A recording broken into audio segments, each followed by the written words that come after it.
கட்சிக்கு வந்தனால நீங்க என்ன சொல்றீங்க? யார் வேண்டுமானாலும் கட்சி ஆரம்பிக்கலாம். ஆரம்பிக்கும் போது நாம் எதை வைத்து அதை ஆதரிப்பது அல்லது எதிர்ப்பது. விஜய் அந்த ரகசியத்தை இதுவரைக்கும் சொல்லல. எங்க சொன்னார எதுக்கு அரசியலுக்கு வரேன்னு சும்மா சொன்னாரு. பிறப்புக்கும் எல்லா உயிருக்கும் நம்ம பேசுனதெல்லாம் சொன்னார். இந்த கொடிக்கு பின்னால ஒரு சுவாரஸ்யமான கதை இருக்குன்னாரு. நான் என்ன கதை அதை நான் அப்புறமா சொல்றேன். அதுக்கு என்னது இப்போ சொல்றேன்? இப்போ சொல்லாத ஒன்று. இப்ப எல்லாரும் வரும்போதே முதலமைச்சர் சீட்டை நோக்கி வராங்க.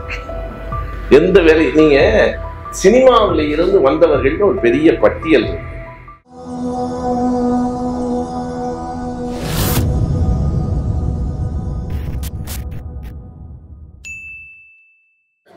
இந்த பாரு ஆள் அடையாளமே தெரியல, எங்க இருக்குது? சொல்லுமா.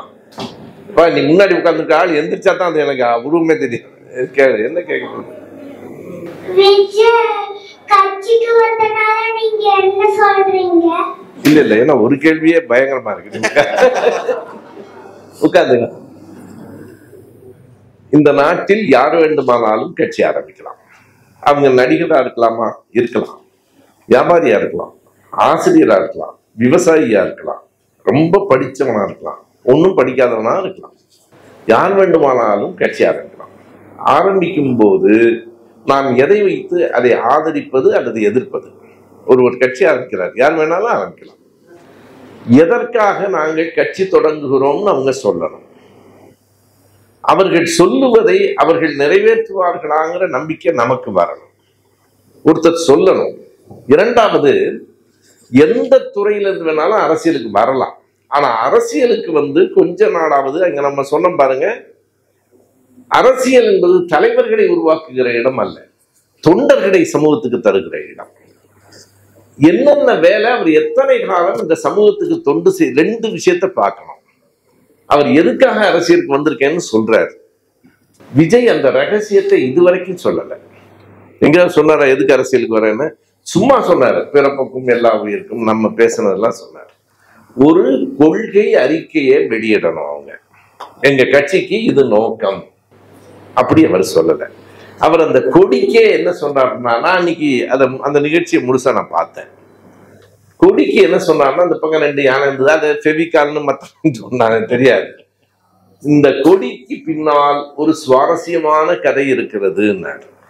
உடனே நான் கூட இப்படி உட்கார்ந்து இருந்தவன் எந்திரிச்சு என்ன கதைன்னு கேட்டேன். சொன்னாரு, அதை நான் பிறகு சொல்றேன்.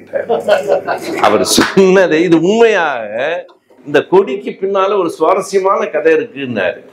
நான் என்ன கதை அதை நான் அப்புறமா சொல்றேன். அதுக்கு என்னது இப்போ சொல்றேன்? இப்போ சொல்லாத ஒன்று. எனவே அந்த கொடிக்கும் அவர் விளக்கம் சொல்லல. கட்சியினுடைய நோக்கம் பொத்தாம் பொதுவில் சொன்னாரே தவிர குறிப்பிட்டு எதையும் சொல்லல. மூன்றாவதாக, நான் அரசியலுக்குள் மக்களுக்கு தொண்டு செய்ய வந்திருக்கிறேன், வேலையெல்லாம் செய்வேன். 10 ஆண்டுகள் 20 ஆண்டுகள் போகட்டும், பிறகு நான் செய்கிற வேலை, என் கருத்து பிடித்திருந்தால் என்னை மக்கள் தேர்ந்தெடுக்கட்டும்னு அவர் சொல்லல. இப்ப எல்லாரும் வரும்போதே முதலமைச்சர் சீட்டை நோக்கி வரான். எந்த வேலை, நீங்க சினிமாவில் இருந்து வந்தவர்கள் ஒரு பெரிய பட்டியல் இருக்கு. இந்த பாப்பாவுக்கு கண்டிப்பா நான் சொல்ற பதிலாம் புரியாது. யாரோ ஒரு கேள்வியை கேட்க சொன்னாங்க, கேட்டுச்சு. ஆனா நல்ல கேள்வியை கேட்டுச்சு. எம்ஜிஆர்ல இருந்து நீங்க அதை தொடங்கணும். எம்ஜிஆர் பெரிய வெற்றி பெற்றார் அரசியல்ல. ஆனால் திரையுலகில் எம்ஜிஆரை விட சிறந்த நடிகர் என்று கருதப்பட்ட சிவாஜி கணேசனால வெற்றி பெற முடியல. நிறைய பேர் காணாம போயிட்டாங்க. பாக்கியராஜ் கட்சி ஆரம்பிச்சார், டி ராஜேந்தர் கட்சி ஆரம்பிச்சார், சரத்குமார் ஆரம்பிச்சார். சரத்குமார் கட்சி எப்படி கலைச்சாரு? ஒரு நாள் அவருக்கு தூக்கம் கலைஞ்சது, கட்சியை கலைச்சிட்டார். ரொம்ப நல்ல மனுஷன் பாருங்க.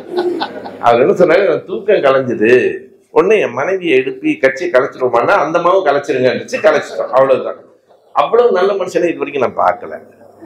எல்லோரும் ஒரே ஒருத்தர் கொஞ்சம் வெற்றி பெற்று வந்தார், அவர் விஜயகாந்த்.